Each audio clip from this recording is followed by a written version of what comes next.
Señal directa. Continuamos en señal informativa, vamos a la línea telefónica. Está David Gómez Álvarez, académico de la Universidad de Guadalajara, con su colaboración de esta mañana. David, muy buenos días, ¿cómo estás? Adelante. Buenos días, Sonia, buenos días al auditorio. Pues para hablar de la rebelión de los gobernadores. Como saben, el público, los gobernadores han hecho un amague. Los gobernadores saben que no se pueden salir del pacto fiscal, pero aprovechan la coyuntura para amenazar con salirse del pacto del sistema de coordinación fiscal. Los ejecutivos de todo el país son conscientes de que no pueden abandonar el maltrecho sistema de coordinación fiscal, al menos no de forma abrupta ni pronto. Sin embargo, políticamente es redituable acusar a la Federación de maltrato fiscal, de inequidad en la repartición de recursos y de una injusta centralización fiscal. Todo lo que dicen es verdad, pero no dicen toda la verdad. Lo primero que hay que distinguir es entre salirse del pacto fiscal y abandonar el pacto federal. Son dos cosas distintas con implicaciones diametralmente opuestas.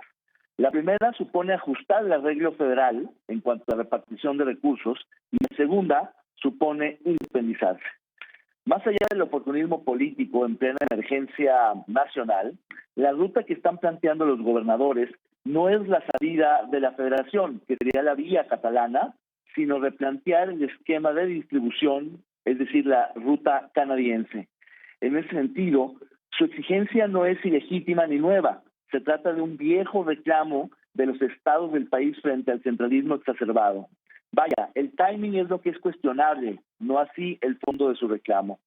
El creciente malestar con el presidente, ya lo sabemos, por su renuencia a anunciar un paquete fiscal de rescate, por su obsesión por continuar con sus obras, que ya sabemos, por su desdén hacia las autoridades subnacionales, ha detonado lo que en efecto podría llamarse una rebelión de gobernadores.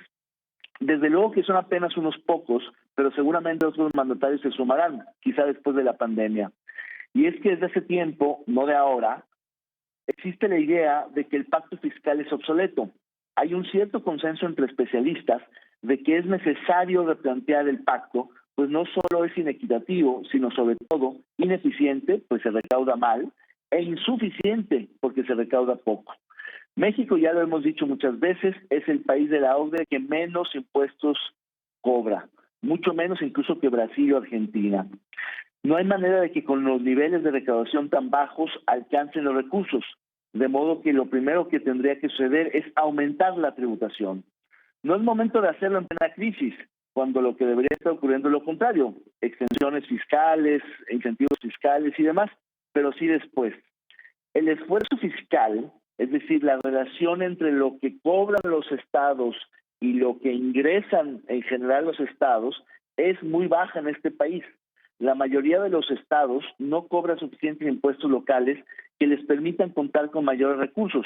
Por ejemplo, es el caso de la tenencia vehicular, un impuesto progresivo que les daría a los estados muchos más recursos y que sin embargo muy pocos gobernadores lo cobran. Sin embargo, los gobernadores reclaman mayores transferencias a la federación, pero evaden su potestad de cobrar impuestos.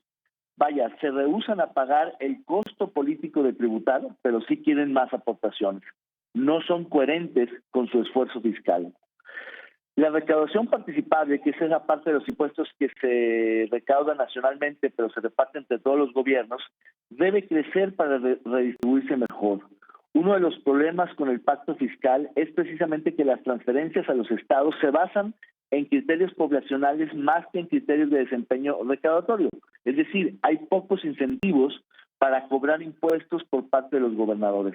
Eso explica esta rebelión, que sea desde estados ricos, entre comillas, que argumentan aportar más de lo que reciben, lo cual es en parte verdad, pero no completamente verdad. En todo caso, la idea del federalismo fiscal supone no solo el principio de solidaridad entre entidades ricas y pobres, sino el principio de subsidiariedad entre órdenes de gobierno, dejando que los de abajo hagan lo que puedan para que después entren los de arriba. Más pronto que tarde se tendrá que revisar el Pacto Fiscal de México para transitar de forma incremental hacia una descentralización tributaria, y no solo del gasto público, que modifique las competencias entre órdenes de gobierno para reequilibrar el frágil federalismo mexicano. Esa es la única vía para que en el mediano plazo no se rompa el pacto fiscal. Hasta aquí mi comentario, Sonia.